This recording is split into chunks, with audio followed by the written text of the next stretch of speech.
Aka assalomu alaykum. Bu g'ishlar ham Samarqand ketyapti. Shunday ya. Turgan joyimizdan ma'lumot uchun, turgan joyimizdan Samarqandgacha 250 kilometrdan oshig'i? Shunday oshiqroq. 250, 300. 300 kilometr. Bu g'ishni Samarqandda qayerga borasiz hozir? Urgutga. Urgutga. Xo'p. Nimaga imенно Toshkentdan, Ohangarondan Samarqandga g'ish zakaz qilishyapti deb o'ylaysiz? G'ishlar sifatli bo'lgani uchun zakaz qilyapti. Keyin tekis yozuvlari bor, armada degan. Uy qurgan vaqti tekis chiqadi. Klientlar faqat shuni xohlaydi. Armada xohlaydi. Samarqandda boshqa variantdagi g'ishlar ham bor, to'g'rimi? Bor, ha. Tekis zavodlar bor, tekis. Tekis g'ishlar bor. Xo'p.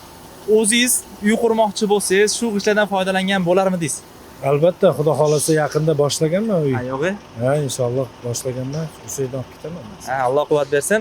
Sizlar ham imorat ko'tarmoqchi bo'lsanglar, eng sifatli g'ish mahsulotidan foydalaninglar. Ular orasida armada g'ishlarni sizlarga tavsiya qilamiz. Butun O'zbekiston bo'ylab yetkazib beramiz. Aka, Alloh quvvat bersin. Yaxshi etib oling.